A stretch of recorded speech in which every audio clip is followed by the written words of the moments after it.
brother. You will not be able to plug in, turn on, and cop out. You will not be able to lose yourself on Skag and skip out for beer during commercials because the revolution will not be televised. The revolution will not be televised. The revolution will not be brought to you by Xerox in 4 parts without commercial interruptions. The revolution will not show you pictures of Nixon blowing a bugle to eat hog maws confiscated from a Harlem sanctuary. The revolution will not be televised. The revolution will not be televised, but it will be documented in the form of literature. Hello, my name is Anais Law, and here I like to talk about books, reading, writing, literature, all things in the English realm. It is Black History Month, and I am personally devoting all of my reading this month, in the month of February, to Black authors, African American authors, Black literature. I always tend to prioritize Black literature, but this month I'm only reading, like exclusively reading, Black authors. And you should be reading Black authors too. And if you're like, Anais, I don't know where to start, I have no idea what to read, don't worry, I have 15 recommendations, some of which I'm reading right now, some of which I've read recently or read in the past, and some that I'm planning on reading. I don't think I've ever talked about 15 books in total in one video, so I'm gonna have to make this quick. Brief note that I wanted to make before I get into the books. I just want to express how grateful I am for all of the support that I've been getting recently. It's blowing my mind to think that right now 17,000 people, that is a crazy number to even like say out of my mouth, like want to watch me and hear me talk about books and are inspired by me. Hello, that's insane. So I just really appreciate all of the sweet messages and the encouragement for my reading journey and my writing journey. Forming this community means so much to me. It means the world to me right now. And you guys are just doing a lot for me, more than you know. So I just wanted to say thank you. Let's talk about Black books, specifically African American. If you have a problem, because some people apparently do, if you have a problem with me speaking about my experience as a Black woman and the experience of Black people as a collective, and you have a problem with me speaking about oppression from a certain group of people, white people or men, if you think that me speaking about a specific group's oppression is demonizing the group that is oppressing them, because I got a comment about it, which I was like, hello, I can't live. I can't. Like, me talking about oppression means I'm demonizing the oppressor. If that's what you think, babe, if the shoe fits, because I never said anything, and I will still never say anything that demonizes a group of people, because I'm aware that it's not all of them. But what do you want me to say? What do you want me to say? Like, I just need to keep my mouth shut. I can't talk about oppression. No, you're not going to silence me. Okay. You're not going to silence me. Sorry. This is like, I need media training. So these are 15 reads for your leisure and education of Black history, Black culture, Black people, Black literature. It's an amalgamation of fiction, nonfiction, memoirs, essays, think pieces, academic reads, poetry, a little teensy tiny bit of poetry, and one play. All right, where are we starting?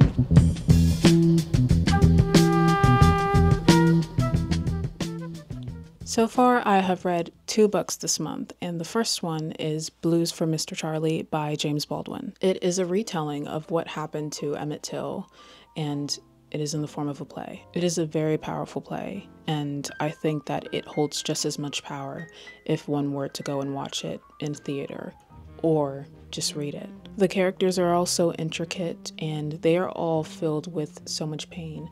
The Black characters. We see both sides. There is Black Town and then there's White Town. There is segregation, obviously, at that point in time, and James Baldwin kind of takes us through both of those sides. We are kind of just this omniscient being watching what's going on in Blacktown, and then we can also watch what goes on in Whitetown. James is really speaking on the privilege that white people have to be able to put Black bodies in severe danger and never have to face any consequences for their actions against Black people. There is countless injustice regardless of the court, regardless of them taking their case to the court, of a white man literally offing a Black man. There is no reparation. There is no justice. He also has a character that plays the role of Carolyn Bryant, the one who accused Emmett Till of making sexual advances towards her. And we get to see the reenactment of the trope of Black predator, Black sexual predator to dainty, scared white woman. I think something that really stuck with me that I was really happy he pointed out in this play was the fantasy that white men, and I'm not saying all white men obviously, but for the story's sake, the fantasy that white men have with Black men essaying white women. They have this fantasy, even though they're the ones that do it to Black women, but they fantasize about their daughters or their wives or their sisters getting essayed by a Black man. And they constantly push that stereotype onto Black men, even though it is something that did not happen nearly as much in comparison to what they were doing to Black women and white women. There's also a lot of pushback from Whitetown not wanting to integrate with Blacktown and not wanting to give them certain rights and them causing violence against Black people. I loved this book very much. The second book I read this month was Why We Can't Wait by Martin Luther King. This was actually my first read by Martin Luther King Jr., which is a bit surprising. Is it? I think it is. My first full read. It covers MLK's position in the civil rights movement, just a fraction of it. The fight for voter rights for Black people. There were a lot of things I really loved about this book. I loved his poetry. His way with words was beautiful, which I was not expecting at all. But he was a man that moved many, so it makes a lot of sense. His analogies, his metaphors are just so beautiful. Also his boldness and his unwillingness to maneuver with demanding things that are necessary and essential for Black people to progress forward. He also supports the idea of reparations, or not the idea, he wants to make it a reality and demands for it, because he says that equality is not enough. We have been put in this place that is severely lower than the white man, and to just now say, okay, you guys can do everything that the white man can do now is like, the race already started, babes. Like, it started like years ago, and we now have the opportunity to run and be a part of it, but we are so far behind. And I think when people think about reparations, they're like, why would we need free this, free that? But it's like, think about the history, babes. Just think about the history for a second, okay? Thanks. But there were a few things I wasn't too fond of in this narrative. I felt that he was a little full of himself.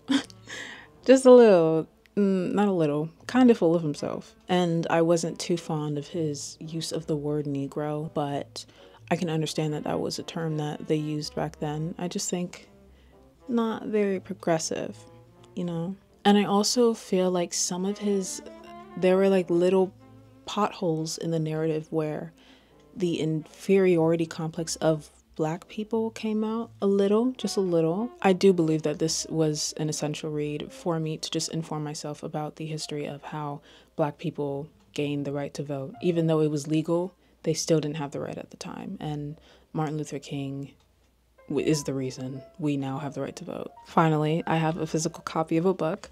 This is what I'm reading right now. This is the autobiography of Assata Shakur. Assata, I think. Assata Shakur. She was a very memorable member of the Black Panther Party. When I tell you, this book gripped me like by the throat and did not let me go. The first scene within this book, like the first chapter, is insane. Her imagery is so vivid. You are literally seeing things play out like it's a movie as you are reading this. She is on the floor. She doesn't know what she's feeling, but she's in a world of pain. There are police officers that are screaming at her, asking her, where did they go? Where did they go? She feels like she's about to die on the floor, and she's also getting abused by these police officers. Wakes up in a hospital. These police officers are bombarding her with questions, asking her what she had to do with the death of one of their officers. They're abusing her physically. They're threatening her. They're pointing guns at her in the hospital, and no one's doing anything about it. This book makes me so angry as I'm reading it. You genuinely cannot believe stuff like this actually happened. Yes, you can, but it just, it doesn't take away the anger. It also sheds light on the police force and the FBI as a whole, specifically J. Edgar Hoover, and how he was the head of the FBI for 40 years. That man was evil. And he is historically known for defaming, criminalizing, and killing Black nationalist leaders and organizations. Assata was incarcerated for flimsy evidence, and this is from the blurb, for flimsy evidence in the murder of one of the officers. But she was able to escape, and she now is in Cuba as one of the FBI's most wanted fugitives, which is very cool, and wishing her the best right now. Something that has really stuck with me while reading this is her unwillingness to conform to Western standards of literature and literacy rules and regulations. And something that is really powerful is her reluctancy to capitalize the subject I. When she's saying I, it's lowercase, which I love that so much. It reminds me a lot of Bell Hooks. I would 100% recommend that you read this. I haven't even finished it. I'm a fourth of the way, but oh my god, it's so good. I also wanted to show that I have my little leaf in there. One of my leaves fell off from my plant, so I am using it as a bookmark. I think that is very chic of me. I'm gonna try to go faster because these are a lot of books. Ain't I a Woman by Bell Hooks. This is one of the hardest reads. No, this is the hardest read I've ever experienced. Truly. It's a scholarly read about Black feminism and the intersectionality of Black women. That's my bread and butter. In it, she examines the impact of sexism on Black women during slavery, the devaluation of Black womanhood, Black male sexism, racism among feminists, and the Black women's involvement with feminism. The result is nothing short of groundbreaking, giving this book a critical place on every feminist scholar's bookshelf. If you call yourself a feminist, you need this book. These are my tabs. Sexual abuse of Black women, masculinization of Black women / Black women and womanhood, white women and Black women, and then Black motherhood. And that is only what I have so far from being a fourth into the book. So I'm sure I'm going to make a lot more tabs that I want to keep. It is must read. I feel like there's nothing I could say about it that would really do it justice. It just, it's so painful. Especially the aspects of slavery that she goes into and the abuse of Black women's bodies. Also the constant breaking down of their mind by white male slave owners, by the white women that were their wives, by Black male slaves.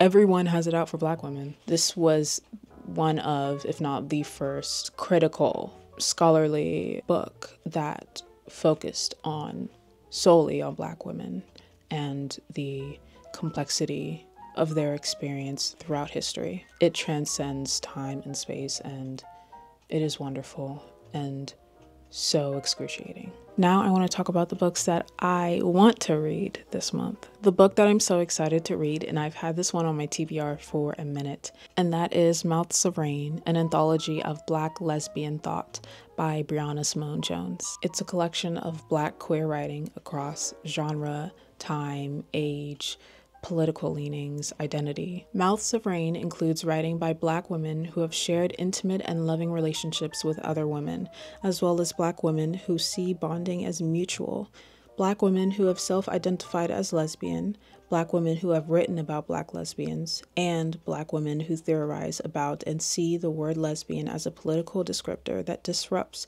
and critiques capitalism, heterosexism, and heteropatriarchy. It includes the works of Alice Dunbar Nelson, Barbara Jordan, and Audre Lorde. It addresses topics such as misogynoir, anti-Blackness, while also emphasizing love, romance, coming out, and eroticism. That's like, I'm so excited. I'm so excited for it. I'm so excited. It's a collection of nonfiction, reflective pieces, memoirs, essays, thought pieces, short story fiction, and poetry. The next book that I plan to read is the autobiography of Malcolm X. In it, he tells his journey from a prison cell to Mecca, describing his transition from hoodlum to Muslim minister. He describes himself as the angriest Black man in America, and he relates how his conversion to true Islam helped him confront his rage and recognize the brotherhood of all mankind. Malcolm X is that guy. He's that guy. And I'm very excited to read this because I want to see the contrast between the teachings and belief system of MLK with his nonviolence revolution, and then Malcolm X with his radical revolution. Malcolm X had a thirst for knowledge and a thirst for truth. He pedestalized reading, the act of reading, and educating yourself outside of the boundaries of systematic education. I think I'm really interested in seeing his channeling of anger, of Black rage, into liberation. There is no liberation without anger. My professor told me about this book, and he said it is one that requires 2 reads, because you'll read it at first and think, this man is a really bad guy. But you kind of need to give it a second read to understand the full complexity of who he was as a person and what he fought for. The next book I want to read is Beloved by Toni Morrison, the Toni Morrison. I have heard that this is an extremely tough read, which is not foreign for Toni Morrison. I read a review from one of my mutuals, Lane, on Goodreads, and she said that it explores female freedom and female desire and its complexities, the trauma of Black women and the burden of motherhood. All things that Toni Morrison tackles so wonderfully. She's a master of those themes. It depicts the horrors of slavery, its trauma on Black women, physically and psychologically. Seath is living in a house that is haunted by her baby that she murdered. And later on in her life, the baby reincarnates into a new human, into a girl named Beloved. The way that Toni Morrison comes up with these worlds, her command on magical realism is insane. She is the best magical realist writer I've ever read, and I just love how well developed her stories are and how she can tap into the realm of fiction and fantasy while also being so deeply rooted into the problems of the world today and in the past. That balance that she has is unmatched. The next one is Notes of a Native Son by James Baldwin. I'm currently reading this, kind of. I've read like 2 essays from it this month.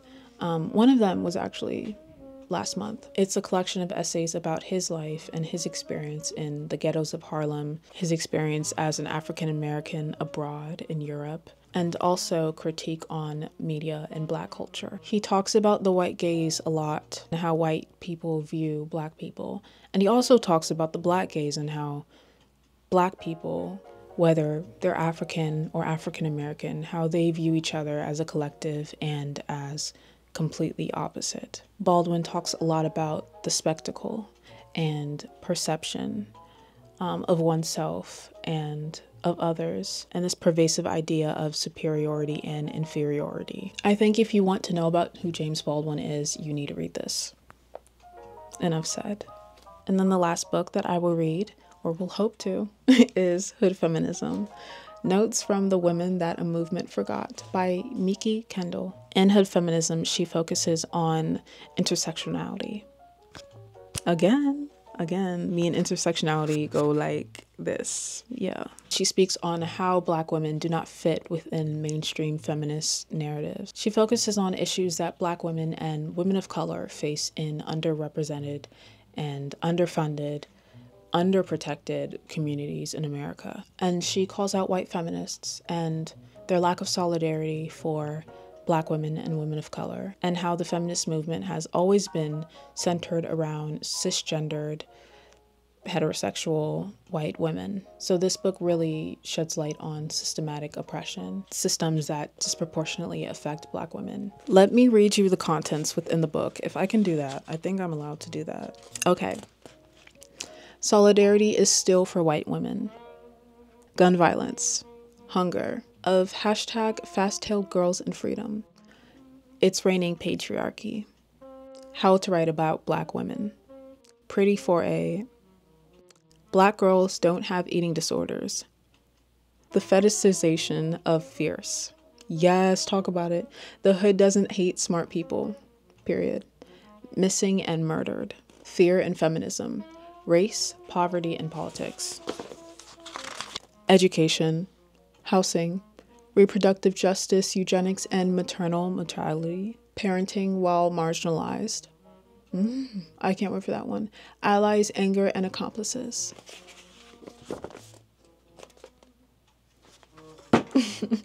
Now this one is going to be a fire round of all the books I have read in the past and want to recommend to you to read this Black History Month. It's 1, 2, 3, 4, 5, 6 of them. So we're going to go really fast because my camera's about to die.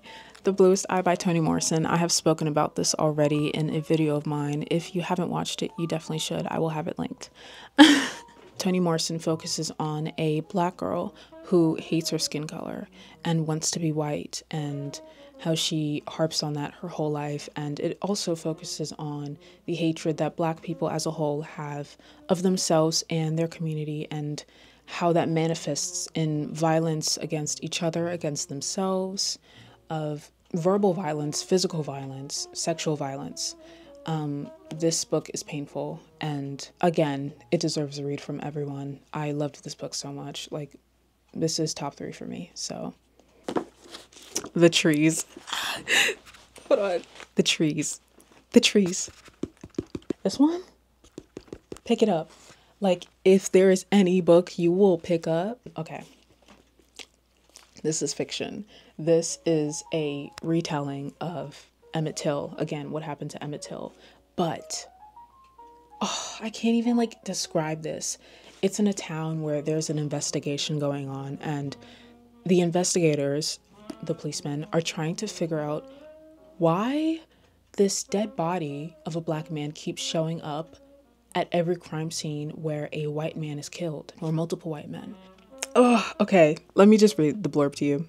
It's I don't want to say anything without giving spoilers, but this book is amazing. When a pair of detectives from the Mississippi Bureau of Investigation arrive in Money, Mississippi, to investigate a series of brutal murders, they find at each crime scene an unexpected second dead body, that of a man who resembles Emmett Till. After meeting resistance from the local sheriff, his deputy, the coroner, and a string of racist white townsfolk, the MBI detectives suspect these are killings of retribution. Then they discover eerily similar murders taking place in rapid succession all over the country. The past, it seems, refuses to be buried. The uprising has begun. In this provocative page-turner that takes direct aim at racism and police violence, Percival Everett offers a devastating critique of white supremacy and confronts the painful legacy of lynching in the United States. Percival Everett is one of the best and most influential Black authors / writers of the 21st century. This man, I'm so glad to be in the same timeline as him. It highlights how history doesn't erase itself. It continues and perpetuates if nothing is done about it. And these ghosts will always come back to haunt this country in many different forms. Okay, next one.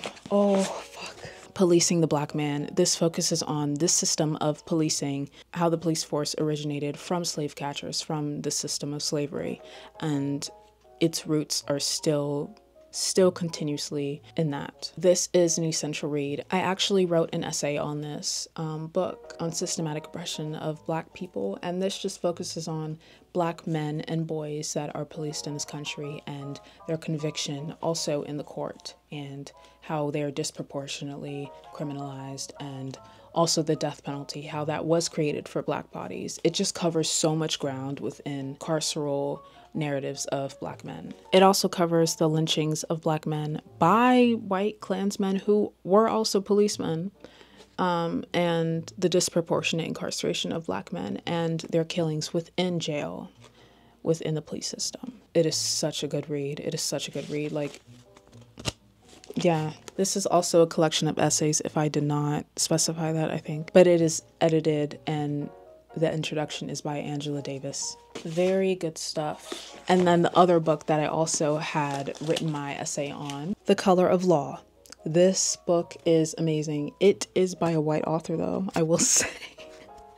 Richard Rothstein, but he's that guy. A forgotten history of how our government segregated America and is still segregating America. This covers topics like housing segregation and redlining, and also redlining for schools and school segregation. I think out of all the books I've read about Black history, this book has angered me the most. How pervasive and tactful and successful the government was in keeping Black people down, in segregating them and stripping them of opportunities. Like with housing, you had to get a bank loan to be able to own a house, and they prevented Black people from getting bank loans, or they would give them specific bank loans to trick them into losing their money, and would not give them the full disclosure on what they were doing. They would construct highways through Black neighborhoods and force them out of their homes, and then force them into slums and push them all together. They would create liquor stores in Black communities and smoke shops in Black communities,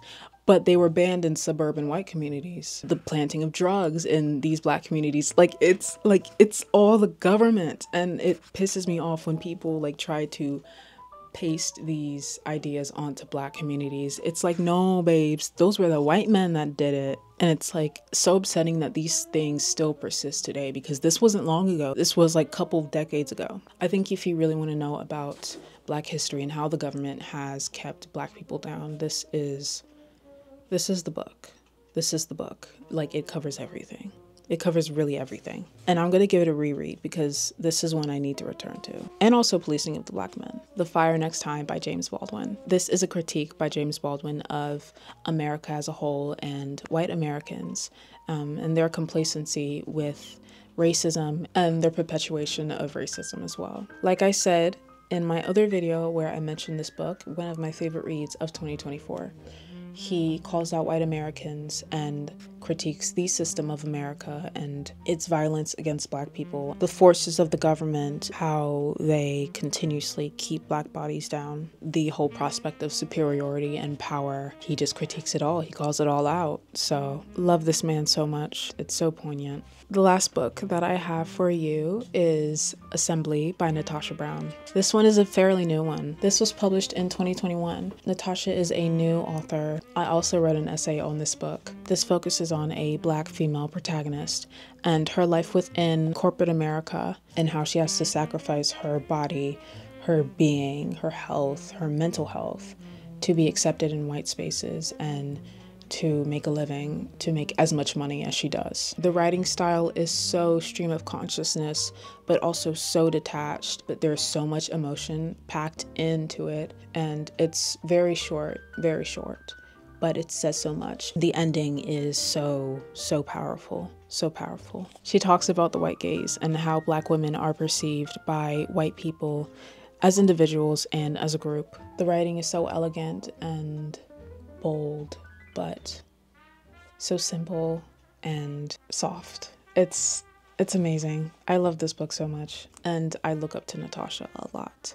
She is a new author, and she's a very young one as well, so I would recommend this. Yeah, those are the 15 books that I am reading / recommending to you this Black History Month. I hope that you have a fantastic Black History Month and that you do a lot of reading and possibly writing if you do that as well. Please give me suggestions. Please give me recommendations on what you think I should also read and get into this Black History Month. Specifically, please recommend me poetry, please. But yes, I would love recommendations.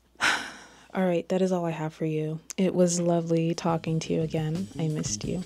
And yeah, I will see you in my next.